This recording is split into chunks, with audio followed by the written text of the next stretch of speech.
할렐루야. 오늘도 각 가정에서 그리고 예비하는 혹 다른 처소에서도 모두 아버지 하나님의 영이 임하셔서 우리 주 예수 그리스도 안에서 신령과 진정으로 예비하고 하나님께 영광 돌리며 큰 은혜 받는 복된 시간 되시기를. 주간에도 이렇게 코로나 때문에 대면 예배가 금지되고, 또 오늘도 지금 태풍 하이선이라고 하는 태풍이, 아주 무서운 태풍이 올라온다고 합니다. 이 태풍이 이름은, 어감은 하이선이니까 아주 선한 것 같은데 그 위력은 아주 맹렬해서 어떤 태풍보다 강하다 해서 아마 성도 여러분들 모두 기도하셨을 줄 압니다. 이 태풍이 우리나라에 오지 않게 해주셔서 기도했을 것 같습니다. 그래서 우리 기도 응답인지 하여튼 태풍이 약간 동쪽으로 비껴나서 동해바다를 이렇게 스치고 지나간다 그럽니다. 혹시 여러분 중에서 이 태풍이 일본으로 갔으면 좋겠다 그런 생각을 가졌으면 모두 회개하시기 바랍니다. 왜냐하면 하나님께서 기뻐하시지 않기 때문입니다. 하나님이 왜 기뻐하시지 않는지 알려면 아모스서를 한번 읽어보시기 바랍니다. 요나서도 한번 읽어보시기 바랍니다. 만약 우리가 일본에 이 태풍이 가서 일본을 모두 그냥 파괴시키면 좋겠다 그런 마음 가지고 있다면, 소위 그 글롯 오버라는 게 있어요. 남 잘못된 거 보고 좋다 그러면 그 재앙이 우리에게 오는 거예요. 이 원리를 깨닫고 절대로 그런 일이 없기를 바랍니다. 하나님은 사람들이 품어야 할 소원이 아닙니다. 어쨌든 태풍이 동해바다를 확 뒤집어서 바다를 좀 청결하게 해주시고 바다를 살려주시고, 그래서 환경도 전체적으로 좀 변화되는 역사가 있으면 좋겠다 그런 선한 마음을 늘 품으시길 바랍니다. 이렇게 말처의 여러 가지 징조들, 지금까지 경험해 보지 못했던 이런 징조들이 한마디로 우리 주님 가까이 오실 때가 됐구나 이런 생각이 듭니다. 그리고 이렇게 대면 예배를 드리지 못하고 갑자기 이렇게 인터넷으로 예배를 하게 됐고 영상으로 이렇게 나가게 됩니다. 그리고 처음으로 지난주부터 이렇게 유튜브에 제 설교가 이렇게 나가는 걸 보았습니다. 준비도 하지 않았는데 갑자기 이렇게 해서 실수도 많이 있을 줄 압니다. 그 실수가 문제가 아니고 어쨌든 하나님 말씀이 바로 증거되는 역사가 있기를 바랍니다. 그런데 오늘 우리는 창세기에 있는 최초의 복음, 첫 은혜 언약에 대한 말씀을 이렇게 봉독을 했습니다. 이 말씀을 가지고 몇 주간 상고를 하고 있는데 제가 말세인 줄 알면서도 왜 이렇게 창세기 쪽의 말씀을 계속 상고하고 있느냐 하면은 이 창세기의 말씀이 정확하게 오늘 우리 시대를 잘 보여주고 있다 하고 확신이 들기 때문입니다. 하나님의 말씀은 옛날 옛적에 하신 말씀이라고 해서 변화되는 말씀이 아니고 세세토록 있을 진리의 말씀이기 때문에 그때 그 말씀이 지금도 이 세상에 뚜렷이 나타나고 있는 것입니다. 그래서 오늘 이 말씀을 이렇게 증거하기 전에 이렇게 인터넷으로 보시는 분들을 위해서 아마 이 마지막 때는 복음이 세계 끝까지, 땅 끝까지 전파될 것이다. 그 이후에 주님 오신다고 말씀하셨어요.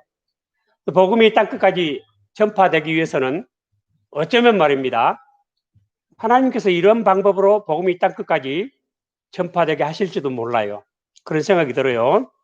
왜냐하면 우리 교회만 봐도 우리 작은 교회가 이 안에서 하는 설교가 어떻게 밖에까지 나가겠습니까? 그런데 이렇게 대면 예배가 금지됨으로 말미암아 메커니즘을 이용을 해서 유튜브로 나가게 되고, 그러면 땅 끝에까지 복음이 전파될 수 있지 않겠습니까? 하나님의 섭리는 참 묘하다. 우리 하나님의 섭리를 시인하면서 언제나 복종하는 자세를 가져야 할 것입니다. 그래서 이렇게 창세기 있는 말씀을 증거하면서 오늘 이 말씀을 우리가 또 계속 이어서 하기 전에 지난주부터 이렇게 인터넷 방송이 시작됐으니까 지금까지 우리가 듣지 못했던 내용들을 오늘 잠깐 요약을 해보고 하는 것으로서 오늘을 예배를 마칠까 합니다. 여러분, 우리가 창세기 1장 보면 세상을 하나님이 창조하셨다 그런 말씀으로 시작하지요. 창세기 1장의 주제는 인간 창조예요. 인간 창조가 하나님의 멸류관입니다. 그리고 인간 창조에 대해서는 특별히 성경에서 8가지로 특별하게 취급을 하고 있습니다. 8가지가 뭐냐면, 첫째는 이중으로 보도를 하고 있어요. 다른 창조에 대해서는 그렇게 하지 않는데 사람에 대해서는 이중으로 기록하고 있습니다. 1장에도 나오고 2장에도 또다시 나오죠. 그리고 두 번째는 하나님께서 미리 사전에 도모를 하시죠. 우리가 이렇게 하자. 다음 참 신기한 말씀입니다. 우리가, 하나님께서 복수로 말씀하세요. 두 번째는 하나님의 도모가 있었다 하는 사실이고, 세 번째는 하나님의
사람에게 우월한 지위를 주셔서 생육하고 번성하게 땅이 충만하고 땅을 정복하고 바다의 고기와 공중의 새와 땅에 움직이는 모든 것을 다스리라 하는 아주 우월한 지위를 사람에게 주셨습니다.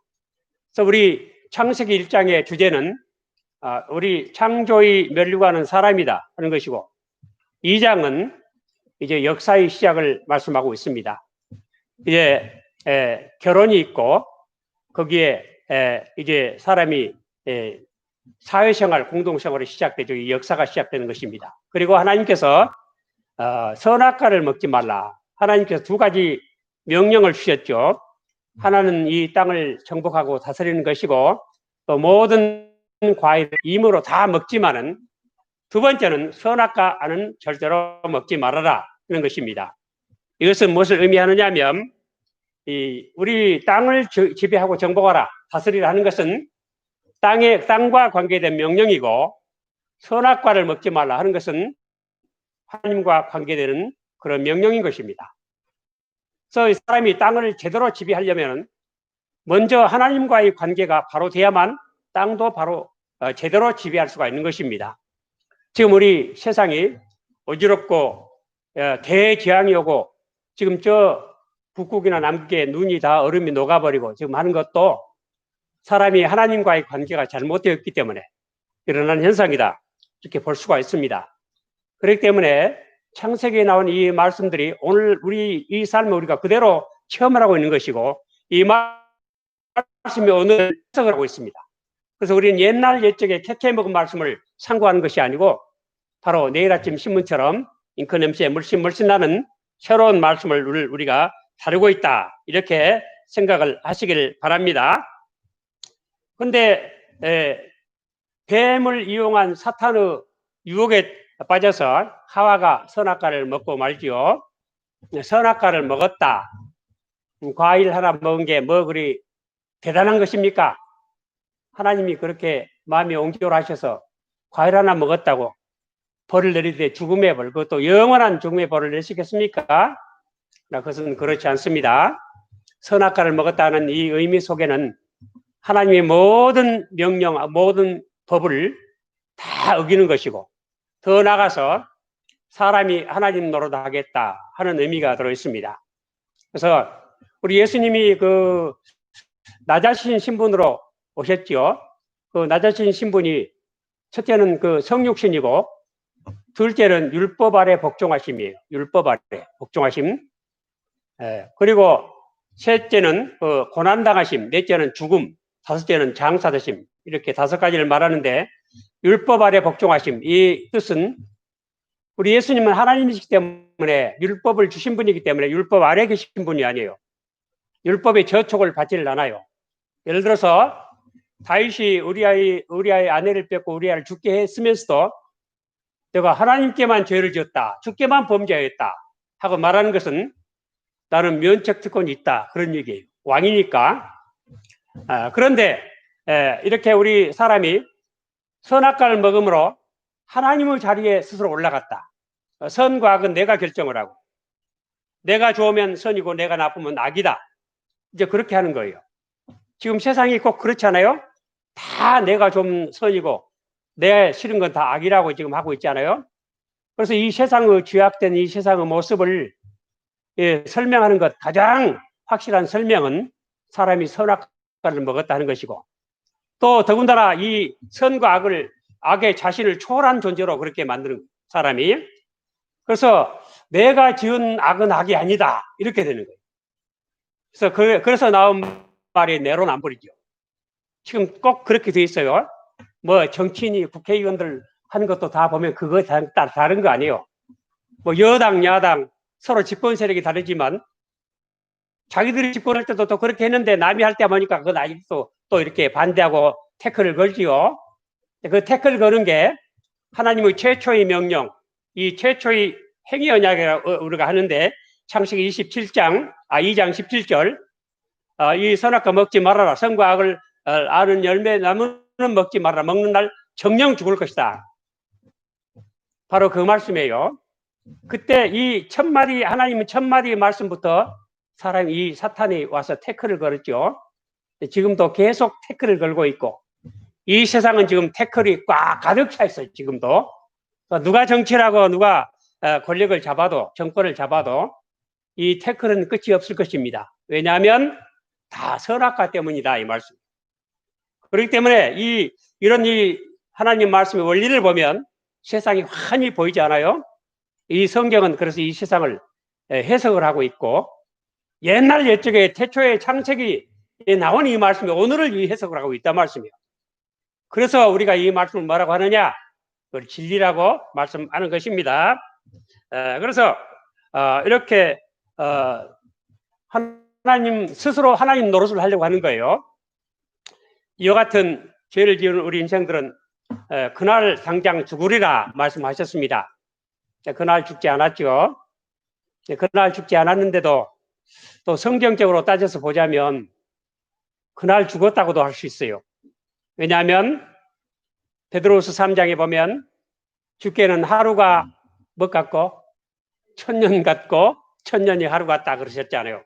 그렇기 때문에 1000년을 산 사람은 없잖아요. 제일 많이 산 사람이 우드셀라 969세까지 살았지요. 1000년은 못 살았으니까 하나님 나라는 그날 죽은 거예요. 그렇죠? 그냥 죽은 게 문제가 아니고 영원한 죽음을 죽게 되는 것이 이게 문제예요. 하나님께서는 이제 이러한 아주 심각한 영원한 멸망에 빠진 우리 인간을 구원하시기 위해서 아담을 찾아오셨죠. 그 3장 말씀을 8절에서 찾아오십니까?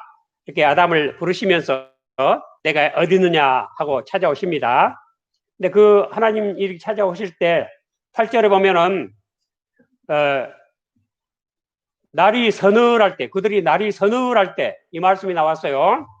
날이 서늘할 때 이 말씀이 날이 서늘할 때 하나님이 찾아오셨어요. 아담이 범죄하고 아담과 하와가 범죄를 하고 물론 그때는 하와 이름도 없었어요. 여자고 남자고 여자였죠. 근데 범죄를 하고 이렇게 있을 때 하나님이 찾아오셨는데 날이 서늘했다. 근데 그때 제가 그런 말씀 드렸어요. 제 생각은 그래요. 날이 서늘할 때 히브리어 원어는 레 루아우 하욤, 그날 바람 불 때 그 뜻이에요. 바람이 불었어.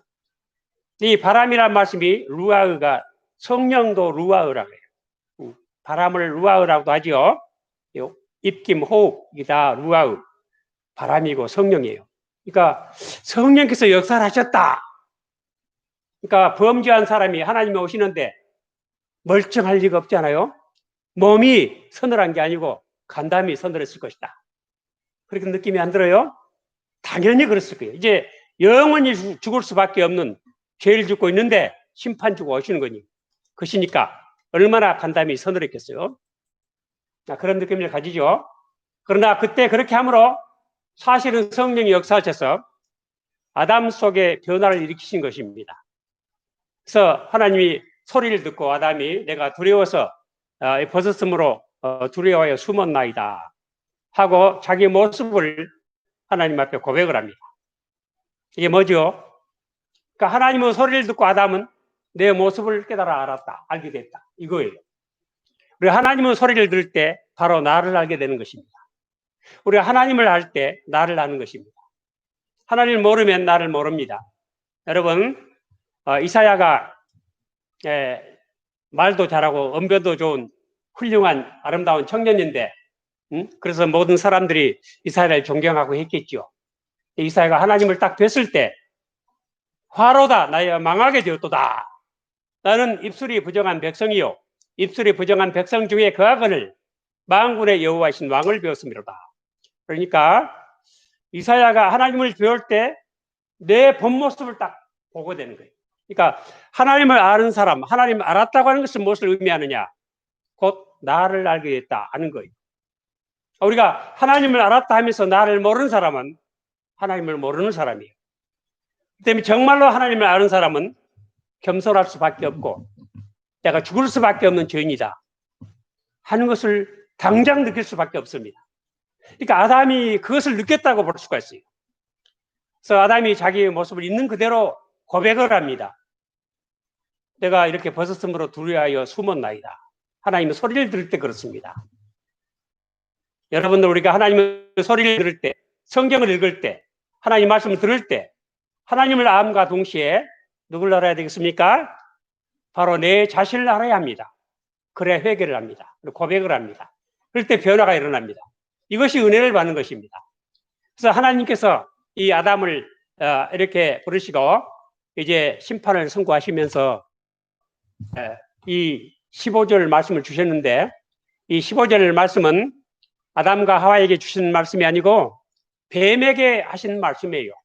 그래서 내가 너로 여자와 원수가 되게 하고 여자의 후손도 내 후손으로 더불어 원수가 되게 할 것이다. 너는 여자의 후손의 발꿈치를 상하게 하고 여자의 후손은 내 머리를 상하게 할 것이다 하는 말씀, 이것을 우리가 최초 복음이라 그렇게 하고 또 은혜 언약이라 이렇게 하기도 합니다. 그래서 이 창세기 3장으로부터 하나님이 사람을 찾아오십니다. 그래서 우리 기독교는 하나님이 사람을 찾아오는 종교고 사람이 하나님을 찾아가는 종교가 아니다. 물론 그런 의미로 기독교는 종교가 아니라 하고 말씀하신 분도 계시는 것 같습니다. 그게 중요한 게 아니고 어쨌든 우리는 하나님이 사람을 찾아오시는 종교, 이것이 바로 특별 계시입니다. 특별 계시요 은혜의 종교입니다. 특별 계시는 세 가지 특징이 있다고 했죠. 특별 계시는 세 가지 특징이 그 기원이 하나님이에요. 특별 계시는 기원이 하나님만이 계시를 하시고 그 내용도 하나님이에요. 그리고 그 목적도 하나님 자신의 영광을 위해서 있는 거예요. 사람의 영광을 위해서, 사람이 무슨 축복을 받기 위해서 있는 게 아니에요. 우리가 지금 온 교회가 지금 우리 한국교회가 바라고 있는 거 물질적인 축복 다 좋습니다. 그러나 그것은 보너스지 주된 축복이 아니에요. 왜 그러냐면 우리 마태복음 6장에서 우리 주님께서 가르치신 것처럼 너희는 먼저 뭘 구하라? 그의 나라와 그의 의를 구하라. 그리하면 이 모든 것을 더하시리라. 이건 보너스고 부수적인 축복인데 이것을 우리가 주 축복으로 바라고 있다. 그래, 하나님 나라는 관계없고 먹고 마시는 것으로 세상 물질 가지고 세상의 영광을 누리면 그것이 천국인 줄로 착각을 하고 있어요. 전말이 뒤집어진 것입니다. 그래서 우리가 이렇게 지금 잘못된 생각을 하고 있습니다. 그래서 우리는 이 특별 계시는 기원도 하나님이요, 내용도 하나님이요, 그리고 목적도 하나님께 있다. 우리 신앙도 그렇게 해야 됩니다. 그리고 하나님께서 이렇게 특별 이 여자의 후손 계시를 주신 것은 은혜 언약이라고 했는데 이 은혜 언약은 기원도, 이 은혜 언약의 기원도 하나님의 은혜예요. 은혜로부터 시작을 합니다. 그 내용도 하나님의 은혜입니다. 그 목적도 하나님의 은혜의 영광을 찬미 받으시려고 하는 목적을 가지고 있습니다. 그렇기 때문에 우리가 이런 은혜의 영광을 누리고 은혜를 받아서 그 은혜 안에 모든 축복을 누리는 우리 모두도 결국은 하나님의 은혜의 영광을 찬미하는데 목적을 둬야지. 내가 이 세상의 은혜란 큰 돈 받다리 하나 들고 잘 살아보자. 육적인 삶 잘 살아보자. 그러면 잘못된 것입니다. 근데 우리가 거의 다 그런 모습에 지금 우리 중독이 되어 있는 것 같아요. 그렇기 때문에 예수님께서 복음이 땅끝까지 증거될 것이다. 전파될 것이다. 그러시면서도 인자가 올 때 세상에서 믿음을 보겠느냐. 많은 사람이 잘못 믿고 있을 것이다. 많은 배도자가 생겨날 것이다. 믿음의 목적이 잘못되어 있을 것이다. 그건 믿음 아니다. 그런 의미 아니겠습니까? 그렇기 때문에 우리가 은혜를 받는 것도 똑바로 그 기원과 내용과 목적을 알아야 되고 그 목적이 합당한 그런 삶을 사는 그런 믿음을 가져야 될 줄로 믿습니다.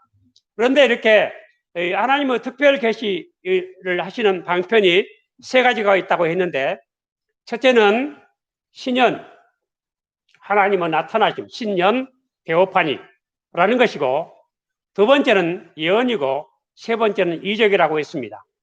제가 이 신연과 예언에 대해서 잠깐 말씀드렸고 지난주에는 신연에 대해서 하나님의 나타나심에 대해서 이렇게 또 말씀드렸습니다. 하나님께서 나타나심으로 말미암아 이제 특별 계시가 이루어졌는데 특별 계시는 구원과 관계된 계시라고 했죠. 계시는 특별 계시와 일반 계시가 있는데 특별 계시는 구원과 관계된 계시요.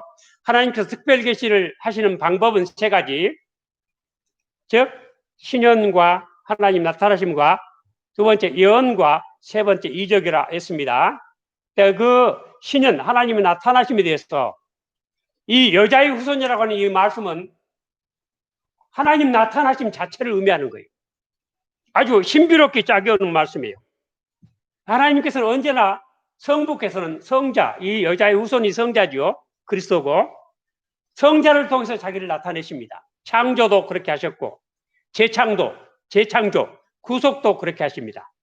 그 여자의 후손 이 언약 속에는 하나님의 나타나심이라고 하는 강력한 요소가 들어있고 그뿐만이 아니라 이것이 이 모든 것을 다 의미하고 있어요. 성경 전체를 의미하는 핵심이 여기 들어있어요. 여자의 후손, 하나님 나타나심, 그냥 나타나신 정도가 아니고 이 여자의 후손이 이름이 나중에 뭐라고 불러요? 보라, 처녀가 잉태하여 아들을 낳을 것이니 그 이름을 임마누엘이라 하리라. 곧 하나님이 우리와 함께 하시다. 영원히 우리와 함께 하시다. 나타나신 정도가 아닙니다. 영원히 우리와 함께 하십니다. 그래서 지난주에는 하나님이 이 처녀의 몸에서 이 성육신하신 이 신비한 이 이적의 역사 이루기 전에 구약에서도 하나님이 이 여자 이 후손이 나타나셨다. 그것이 구약에는 여호와의 사자란 이름으로 나타나셨다. 그래서 두 가지만 말씀드렸습니다.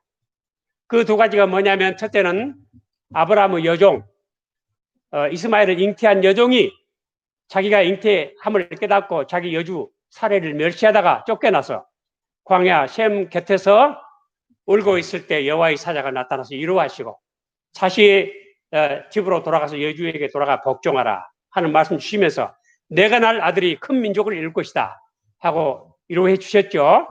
그리고 아브라함 에게도 나타나셔서 아브라함에게 나타나셔서 사람의 모습으로 나타나셔서 사례가 내년에 아들을 낳을 것이다 하는 것과 소돔과 고모라를 진멸하겠다 하는 말씀을 주셨습니다. 그렇게 해서 우리가 이 말씀을 통해 무엇을 우리가 배우느냐? 여자의 후손은 항상 우리와 함께 계시다. 언제나 우리와 함께 계시다.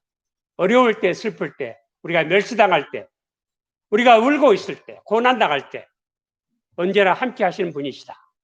우리가 죄악 중에 죄를 지으려고 할 때 함께 하시고, 또 우리가 고통을 당하고 슬퍼할 때 함께 하시고, 코로나 병과 같은 무서운 병이 형행을 할 때, 그리고 이 태풍이 몰아치는 것 같은 무서운 환란이 임할 때 언제나 하나님이 우리와 함께 하신다. 바로 우리 주 예수 그리스도이신 것입니다.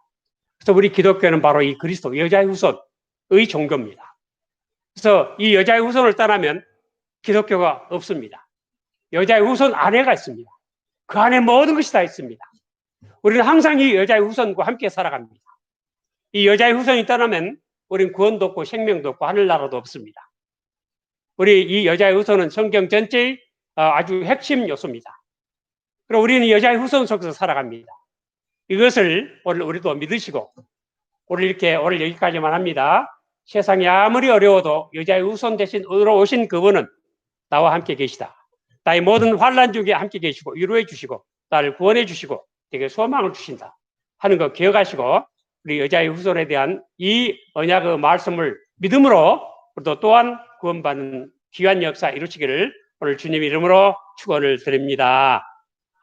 기도하십니다. 아버지 하나님 감사합니다.